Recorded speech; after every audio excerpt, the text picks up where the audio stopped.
sondern es ist meine Aufgabe, diese Erfahrung zu machen, weil ich habe danach nicht gefragt. Weil diese Erfahrung kam ganz von alleine. Und ich bin nicht religiös aufgewachsen. Meine Eltern sind absolute, wenn ich tot bin, ist alles Schwarz-Typen. So. Und also, die haben an gar nichts geglaubt. So. Und deswegen habe ich auch ein Stück weit Vertrauen in viele Dinge, weil ich bei mir selber erleben durfte, wie sie es von ganz alleine entwickelt, ohne dein Zutun.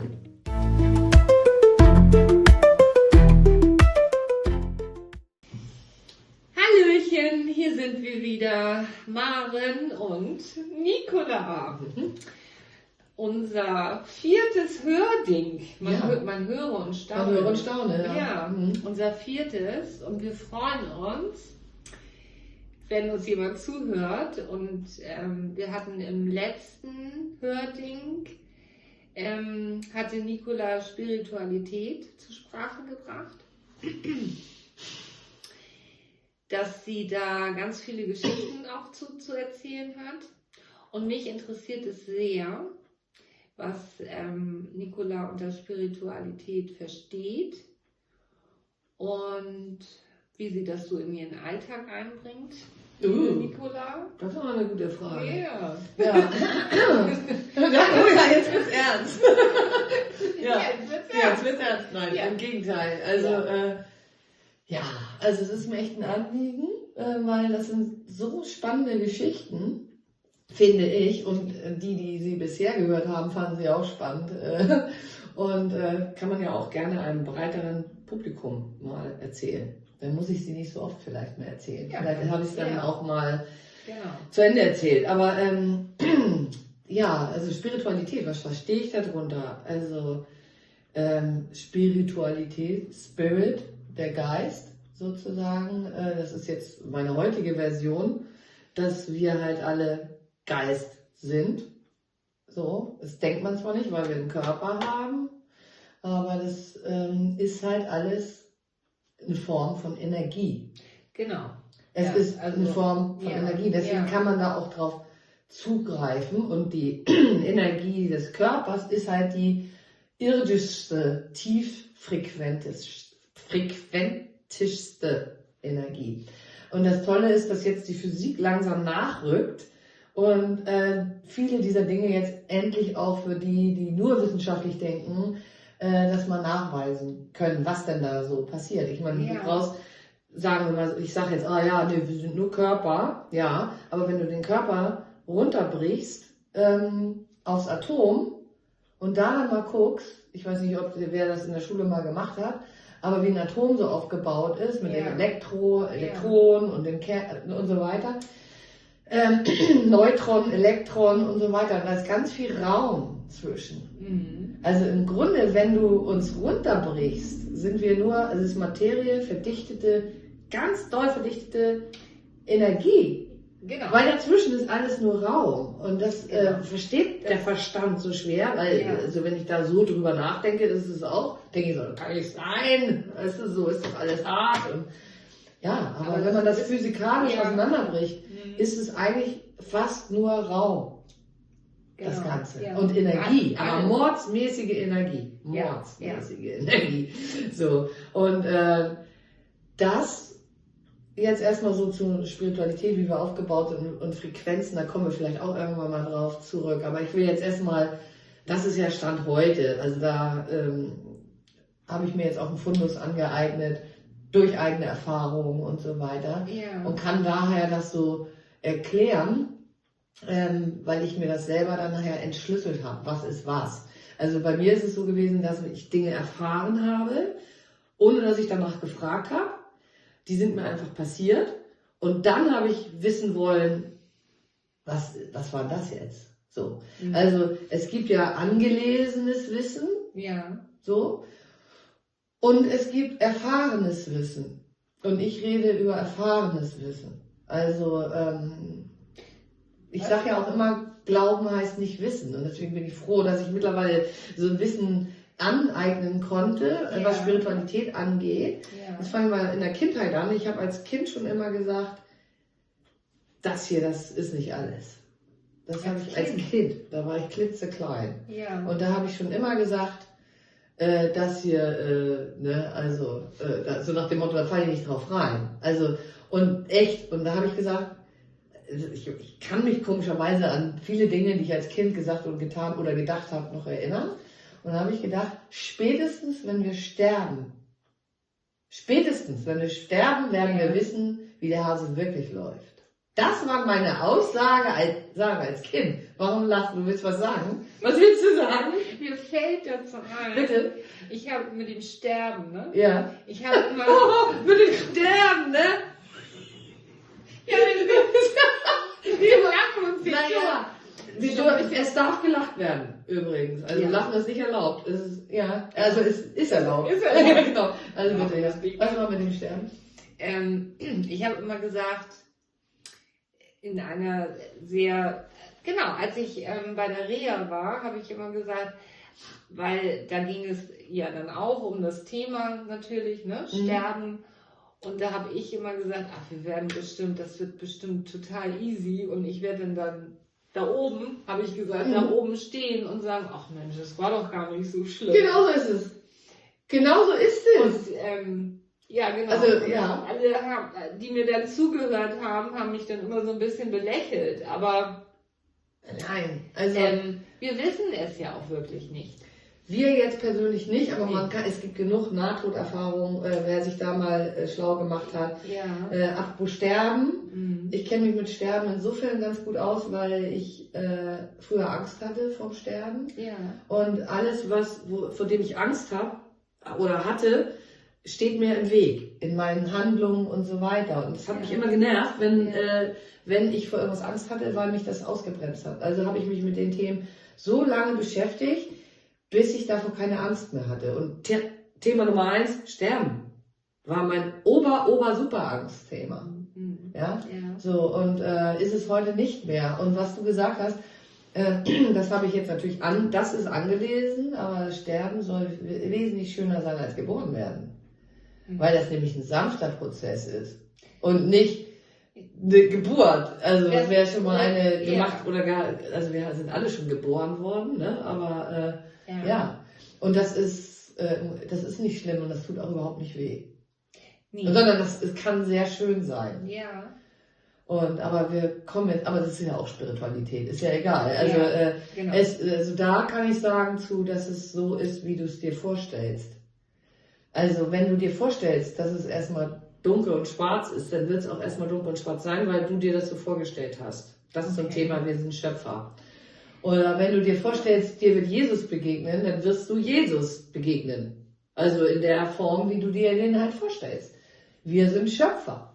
Ja. Ja, crazy. Da freue ich mich jetzt schon drauf. Ich werde mir die geilsten Sachen vorstellen. Also meine Fantasie ist grenzenlos. Ja, also und insofern, ja.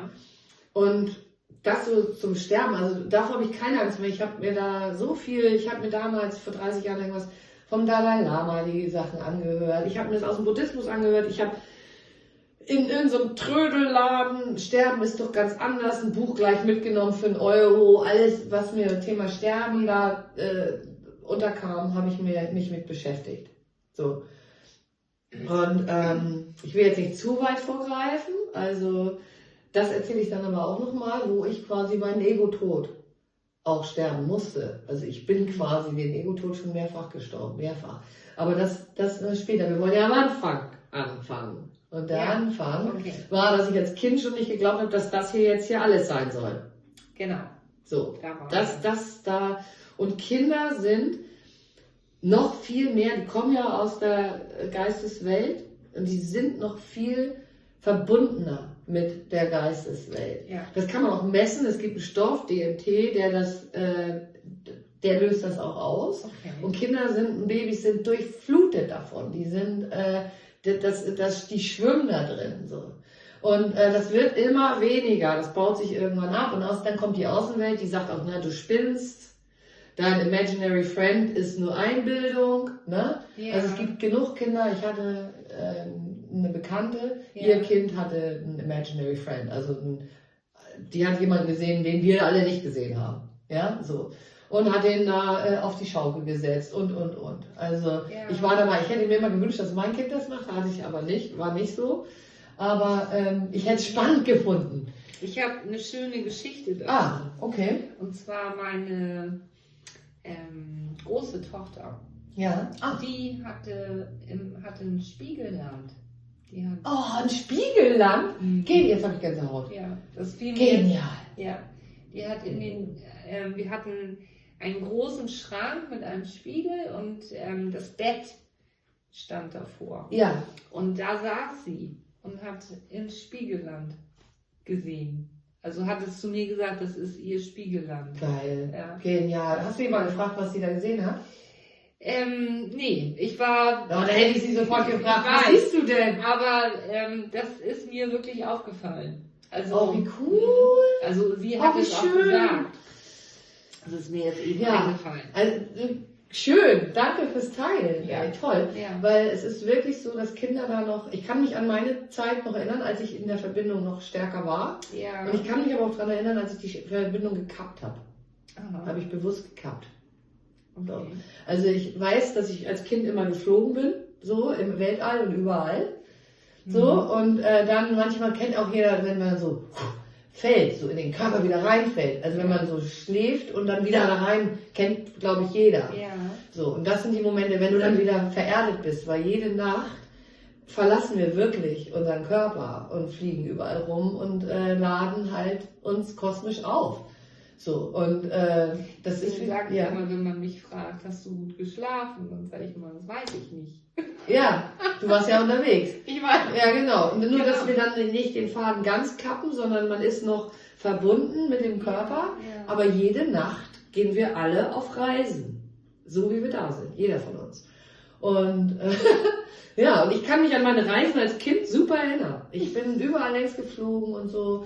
Und das hatte auch nichts mit Einbildung zu tun, weil jetzt mittlerweile habe ich mir so viel Wissen angeeignet und auch Erfahrung angeeignet, dass ich weiß, dass es kein eingebildeter Mist war. So.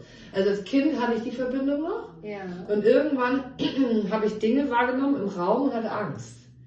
Und ich weiß, da war ein Moment, wo ich gesagt habe, und das ist jetzt ein Postulat, also das habe ich wirklich gesagt. Und ich habe gesagt, bitte nichts sehen.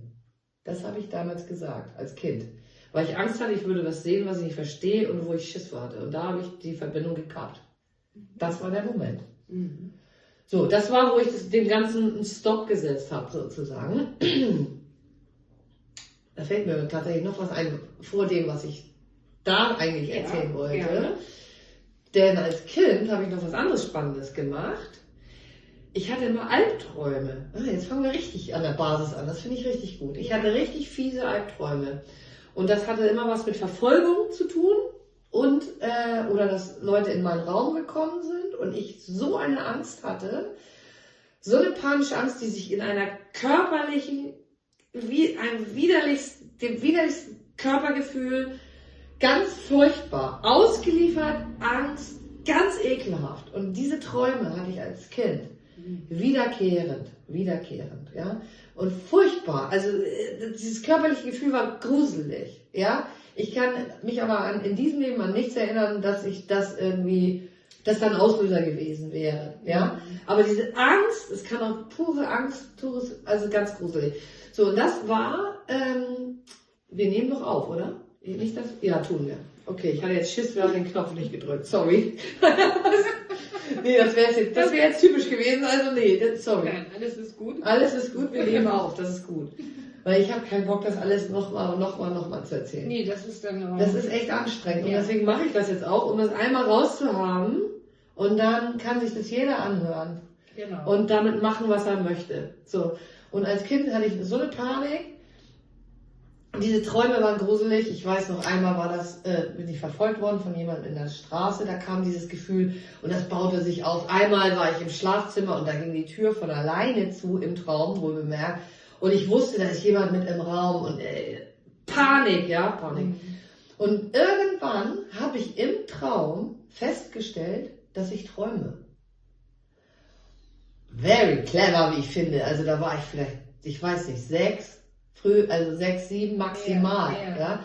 So, und das werde ich nie vergessen. Irgendwann hatte ich diesen, und das ist jetzt Bewusstheit, weil du mich vorhin, out of screen, hat sie mich gefragt, was ist denn überhaupt Bewusstsein und so weiter. Und ich finde das so schön, dass ich ihr das jetzt erklären darf, weil wie viele von euch hat sie auch keinen Plan, wovon ich rede, aber es wird klarer werden durch Beispiele. Ja. So. Ja. Und in diesem Traum, also Träume kennt ja jeder, dass man träumt. Ja. Also ich glaube, es gibt keinen, der noch nie nicht geträumt hat. So. Nee. Also kennt man Traum. Das ist ja auch eine Art Realität, die da abläuft. Also wenn du da im Traum bist, bist du ja 100% in dem Traum. Mhm. Und da denkst du jetzt nicht, das ist jetzt ein Traum. Nee. Daher schon. Also ich habe das dann irgendwann, habe ich es identifiziert als Albtraum, weil ich das Muster erkannt habe. Das ist bewusst, da bin ich quasi, also da war ich im Traum als kleines Kind bewusst und habe tatsächlich gedacht, wenn ich, habe das als Traum identifiziert und habe gedacht, wenn ich träume, kann ich mich auch aufwecken. Ist das krass oder was? Ja. Ich finde das mega. Und dann, das werde ich nie vergessen, habe ich mich selber aufgeweckt. Und das war das habe ich körperlich gespürt. Das war wenn du schläfst, gerade als Kind, schläfst du ja noch viel tiefer irgendwie. Ja. Und ich weiß, dass ich lag da und habe mich, das war eine hochgeistige Anstrengung, anstrengender als jedes Gewicht, was ich jemals in meinem Leben bisher gehoben habe. Das war wirklich eine absolute Konzentrationsarbeit. Also erstmal das Erkennen, das kam von alleine. Auf einmal war das so, ach echt, ja, das kennst du doch. Und das Gefühl ist das gleiche und dann habe ich gecheckt, dass ich träume. Und dann habe ich mich voll aufs Aufwachen konzentriert und habe es geschafft, mich selbst aufzuwecken. Und dann war es ja dunkel im Raum und dann konnte ich so die Konturen des Zimmers ein bisschen erkennen. Und dann habe ich mich voll auf den Wecker hinter mir und aufs Licht und dann habe ich ja jetzt schnell Licht anmachen, weil ich wusste, und das kenne ich von anderen Träumen, wenn ich dann in der gleichen Position verharre, noch da so liege und schlafe dann weiter, dann träume ich genau da weiter. Und das wollte ich auf gar keinen Fall. Und deswegen wusste ich, und dann habe ich es tatsächlich geschafft, mich aufzuwecken, habe Licht angemacht und habe mich auf alles, was hier da in dem Raum war, auf meine Stofftiere, auf alles so konzentriert, dass ich nicht einschlafe. Und dann habe ich erst wieder Licht ausgemacht und habe mich bewusst in eine andere Schlafposition gelegt. Früher habe ich übrigens immer nur Albträume gehabt, wenn ich auf dem Rücken lag. Das ist mir auch aufgefallen. Ja. Also ich tendiere zur Mustererkennung. Wenn mir das zweimal passiert, spätestens beim dritten Mal, habe ich es erkannt. Und dann kann ich auch Dinge ändern. Das ist auch Bewusstheit. Ja, stimmt. Das Thema hatten wir ja. Muster erkennen. Ja. So, und wenn ich das dann erkenne und dann sehe, da bin ich zum dritten Mal gegen die Wand gelaufen, dann wäre ich doch behindert, wenn ich, sorry, das war ein doofes Wort, wäre ich doch, aber es war nur für mich, bescheuert, wenn ich das nochmal mache. Oder? Ja. Also wenn ich es merke. Ja, aber ich kann es auch merken und trotzdem immer noch Scheiße handeln. Das kenne ich auch, ja. Also aber in dem Fall wollte ich da war der Leidensdruck groß genug. Genau. Das ist es doch. Der Leidensdruck. Da haben wir jetzt mal wieder eine Kernaussage. Ja. Wie geil, dass sich das auch so entwickeln darf. Ja. Die Kernaussage ist, der Leidensdruck muss groß genug sein, um zu handeln. Und da war mein Leidensdruck ganz, ganz, ganz, ganz doll. Und dann habe ich mich aufgeweckt. Und dann, ich weiß nicht, ob ich mich einmal oder zweimal aufgeweckt habe, auf jeden Fall kam der Traum nie wieder. Das mal eine Nummer. Und das ist geil, dass ich mich daran erinnern kann, was ich für eine geistige Kraft als Kind hatte. Ja. So, und dann habe ich den ganzen Stoff, habe ich ja gesagt, oh mein Gott, ich will hier nichts sehen, weil ich hatte echt Schiss, was zu sehen. Warum soll ich denn Schiss haben, was zu sehen, wenn ich nicht wüsste, dass ich was sehen könnte? Erstmal das als Kind. Okay. Ja? Mhm. Darf man jetzt ja auch mal so sehen. Ja. Ich habe nie was gesehen. Ich hatte nur Angst, was zu sehen. So. Und dann habe ich den Riegel vorgeschoben. Und dann war meine Welt, was das erstmal anging, abgekappt. ich glaube, das hat auch was mit Entwicklungsphasen zu tun, mit Kindern und so weiter. Du bist halt hormonell und all sowas. Also wir sind ja immer in Entwicklungsphasen. Wir verändern uns ja. Wir werden älter, wir werden geboren, wir kommen in die Pubertät und so weiter. Ja. Und da war es halt auch so, dass da wahrscheinlich ein Prozess dann abgeschlossen war, weil dann bin ich ganz normal diesen Standardding, alles ganz normal, Schule. Was machst du dann? Studium? Also da war bei mir gar nichts mit Spiritualität. Gar nichts. Nichts. So, ja. Und wann bist du da wieder drauf gekommen? Durch ein Erlebnis. Also ich hatte mehrere Erlebnisse. Irgendwann habe ich mal gelesen, das in einem Buch stand, das heißt Satoris. Das sind so zufällige Sachen, wo sich mal kurz ein Fenster öffnet, und du kurz einen Einblick bekommst. Okay. Ey, da ist noch was anderes. Ja. Das ist nicht nur alles so, wie du das jetzt hier so siehst, sondern es gibt noch was anderes. Und diese Art Satori, also nennen wir es jetzt mal Satoris, weil das ist angelesen, das ist mir im Nachhinein, und ich so, ja genau, das ist mir passiert. Ja. Deswegen, bei mir ist es so, mir sind Dinge passiert und hinterher sind mir Bücher in die Hände gefallen, die das dann erklärt haben, was mir passiert ist, sozusagen. So. Und so rum. Ja. Und mein erstes Erlebnis war, was das erste? Ich glaube, das erste war in einem Londoner Pub. Ja, ich glaube, das war das erste. Und dann erinnere mich dran, Reiki. Also die beiden waren die waren ziemlich nahe beieinander. Ja. Ich überlege gerade. Nee, der Pub war zuerst. Genau, der Pub, richtig. Und der Londoner Pub. Was ist da passiert? Ach, das ist eine Kneipe übrigens, ein Pub. Sagt dir was, ne? Ja. Okay. Ja. Und da saß ich und habe mit jemandem ein Bier getrunken. Ja. Und jetzt muss ich zugeben, dass ich war da sehr unbewusst noch. Also da war ich vielleicht so, weiß ich nicht, Richtung 30, schätze ich mal. Ja. So um 2000 rum war das. Kann man ja dann ausrechnen. Also ich habe mir sagen lassen, man hat sowieso so Schübe, was sowas angeht. Und um die 30 rum kann das ist so eine Phase. Okay. Und das war wirklich so, dass ich in einem Pub saß und ich war zugegebenermaßen mit einem fremden Mann da und habe ein Bier getrunken. Was heißt fremd? Ich kannte ihn schon ein bisschen besser. Hatte aber meinen Freund zu Hause sitzen. Mhm. Und da mir das Leben da zu langweilig war, wir hatten nämlich gerade ein Haus gekauft. Ja, das muss man jetzt dazu sagen, weil sonst macht die ganze Geschichte keinen Sinn. Wir hatten gerade ein Haus gekauft und ich habe damals gesagt, ich fühle mich wie 50 mit diesem Haus und es war ganz furchtbar. Oder wir heiraten. Also ich war noch gar nicht so weit. Also ich fühlte mich uralt. Jetzt bin ich 57, also man fühlt sich so nicht, wie ich damals dachte, wie man sich also das war mein Bild einer 50-Jährigen im Haus. Ja. Und Garten, ey, ich hab's gehasst, ey. Wir hatten dieses Haus gekauft und ich hab's eigentlich von der Sekunde, fühlte ich mich eingepfercht.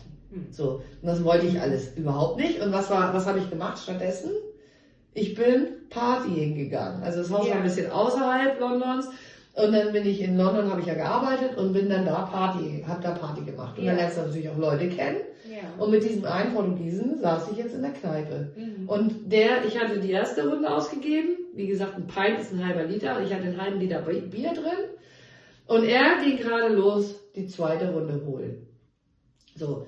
Und dann saß ich da in so einem, einfach nur ein Wartezustand. Also jetzt mit meinem jetzigen Wissen ist es total klar, also wie so ein Zustand auch entsteht. Ich saß da und bei mir war Leere, komplette Leere und ich habe nur gewartet auf das nächste Bier.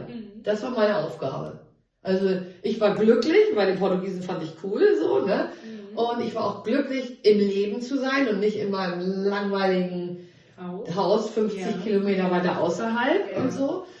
Nur mal vorweggenommen, nach einem Jahr haben wir uns getrennt. Das hat nur ein Jahr, war das Ganze. Und dann nochmal ein Jahr, dann haben wir das Haus wieder verkauft. Nur mal das dazu. Also hat nicht lange auf sich warten lassen. Also ich handle dann auch. Jetzt geht es hier voll in die Kamera. Super geil. Weil das so langweilig war. Okay. Ja, ich nehm's dir nicht übel. Ja, das ist halt live. Finde ich gut. Ja. Also, Genial. Also, so, das war vorweggenommen. Also da war ich noch sehr unbewusst unterwegs. Ja. Heute würde ich das zum Beispiel nicht mehr so machen. Da würde ich vorher merken, dass ich unglücklich bin und hätte vorher ich hätte das Haus gar nicht gekauft. Heute hätte ich das Haus gar nicht mehr gekauft, weil ich vorher gemerkt hätte, also da habe ich gar nichts gemerkt. Gar nichts. Und du hast ja auch solche Situationen in deinem Leben gehabt. Aber da kommen wir noch gleich noch ein anderes Mal drauf. Weil sonst kommen wir vom Hundertsten ins Tausendste.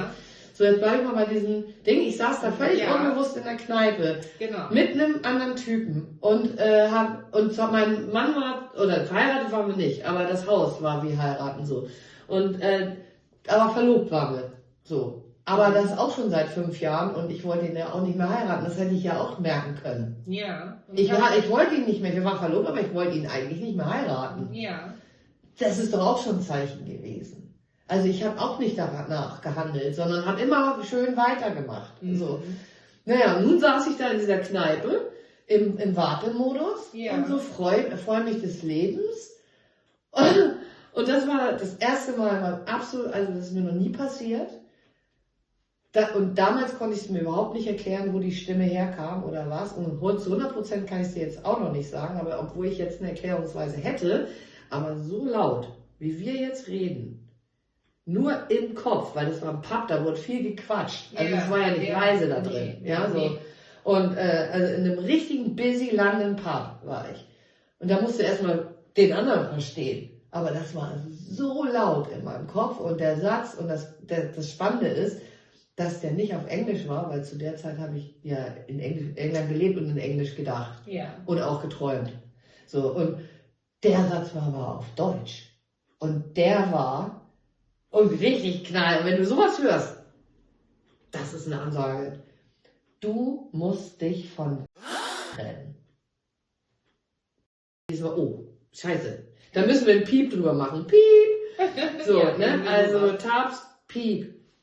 Scheiße. Weißt du, das ist jetzt wieder meine Offenheit. Aber egal, das ist so. Aber da machen wir einen Piep drüber. Du musst dich von Dingsbums trennen. Und ich saß da wie vom Donner gerührt. Also du musst dir vorstellen, ich bin mit einem fremden Mann da und ich check's nicht. Das ist unbewusst.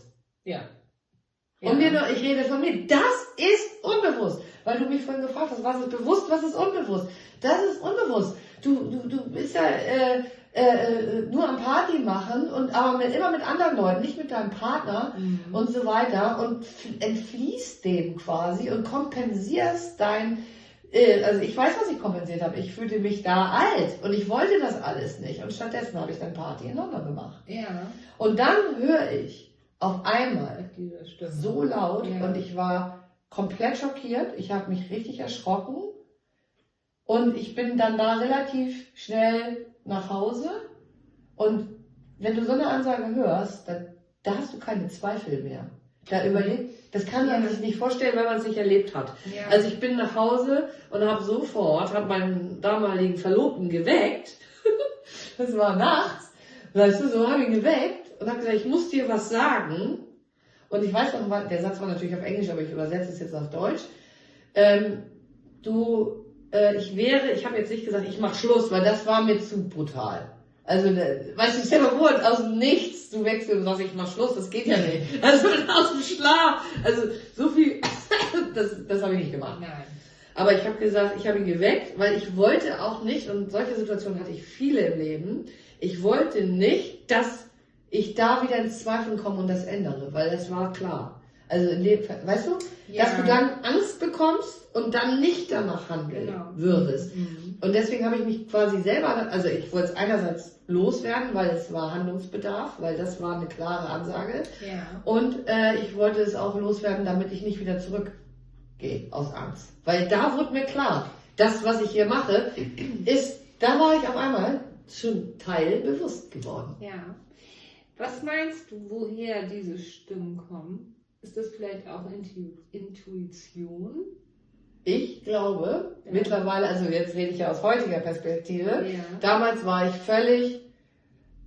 konnte ich gar nichts dazu sagen. Ich weiß nur, dass ich dann nicht mehr was anderes gemacht habe. Also mir war klar, ich muss mich von trennen. Also das war klar und das habe ich auch getan. Aber mittlerweile würde ich sagen, dass es mein höheres Selbst war. Intuition. Ja, Intuition ist Ja. das Bauchgefühl Ja. und so weiter. Im Bauch ist ja auch übrigens die gleiche graue Masse, ist also, ist wirklich Ist auch ja, wie im weil- Gehirn. Du hast tatsächlich ein Bauchgehirn, ist wirklich so. Und das ist erwiesen. Ja. Und die kannst du sehen und messen, für die immer gerne messen. So, Ja. aber ja, Ja. Also Gehirn und Bauch sind verbandelt. Ja. Aber diese Stimme kommt ja nicht aus meinem, ich bin ja jetzt kein Bauchredner geworden. So, also, Genau, dass das geleitet wird. Genau. Und weißt du, wie ich das jetzt mittlerweile sagen würde? Ja. Nein. Nein. Aber jetzt greifen wir schon richtig vor. Also, aber ist ja egal, weil das Ja. ist ja die Interpretation von heute. Ja. Also ich würde sagen, es war mein höheres Selbst, du bist ja aus verschiedenen Ebenen aufgebaut, sozusagen. Ja. Körper ist eins davon. Ja. Und ich habe ja schon gesagt, du bist ein geistiges Wesen. Und da gibt es auch unterschiedliche Ebenen deines Daseins. Und eins davon ist die Ebene, die immer noch verbunden ist mit dem, wo Kinder jetzt auch immer noch Zugriff zu haben. Oder Tiere auch. Mein Kater zum Beispiel, der sieht auch Dinge, die ich nicht sehen kann. Der guckt immer so durch den Raum. Hunde oder so auch. Also wer Tierbesitzer ist, der kann auch, und ein guter Beobachter. Ja, du musst halt beobachten. Wer nicht beobachtet, sieht gar nichts. Und selbst die nichts sehen wollen, sehen übrigens auch nichts. Die Tests habe ich schon gemacht. Du kannst jemandem direkt was zeigen und die sehen es nicht. Wenn sie nicht bereit sind, es zu sehen, sehen sie es nicht. Ja? Also nicht wundern, wenn man es nicht versteht oder nicht sieht oder gar nicht, weil da bin ich auch zur Überzeugung gekommen, so weil du hast im Moment da keine Erfahrung mit. Das ist auch im Moment dann nicht deine Aufgabe, sondern es ist meine Aufgabe, diese Erfahrung zu machen, weil ich habe danach nicht gefragt. Weil diese Erfahrung kam ganz von alleine. Und ich bin nicht religiös aufgewachsen. Meine Eltern sind absolute, wenn ich tot bin, ist alles Schwarztypen. So. Und also die haben an gar nichts geglaubt. So. Und deswegen habe ich auch ein Stück weit Vertrauen in viele Dinge, weil ich bei mir selber erleben durfte, wie sie es von ganz alleine entwickelt, ohne dein Zutun. So. Und dieser Einblick, diese Stimme und dieses Handeln danach, das war ein mega Schritt. Also auch diese Handlungsfähigkeit zu bekommen. Diese so eine klare Ansage, da hast du keinen Zweifel mehr. Du handelst dann danach. Du könntest es auch nicht tun, natürlich. Du hast immer den freien Willen, es nicht zu tun.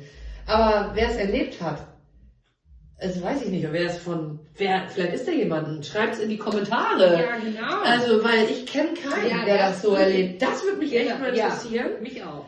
Ja, Total. wer das schon mal erlebt hat, so, und auch dieses, ich habe keine Zweifel mehr, weil das kommt von höherer Ebene. Und ich würde sagen, da will ich gar nicht was super Mystisches draus machen, sondern ich würde sagen, dass es von mir selbst, aus meiner Ebene kommt, aus der höheren Ebene, die noch connected ist zur Spirit World, zu da, wo wir nachts überall hinfliegen. Da kenne ich mich jetzt auch nicht so genau aus. Ich kann andere Dinge noch erzählen, aber wo wir uns da dann genau aufhalten, kann ich nichts zu sagen. Das wäre nur Glauben. Ich rede gerne über die Dinge, die ich selber erlebt habe, weil da weiß ich.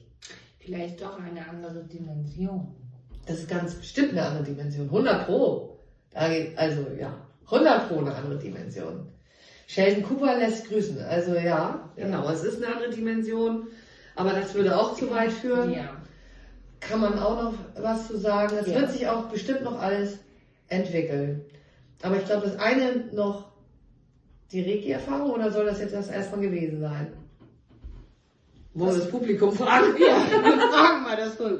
Die Reiki-Erfahrung noch und dann. Meinst du wirklich? Du hast auf die Zeit geguckt gerade. Ja. Ich denke so, 33 Minuten. Oder so ein Teaser. Die Reiki-Erfahrung, die hat es auch richtig in sich. Können wir auch. Ich würde sagen, das reicht für heute, weil 33 Minuten finde ich super. Ja, das stimmt.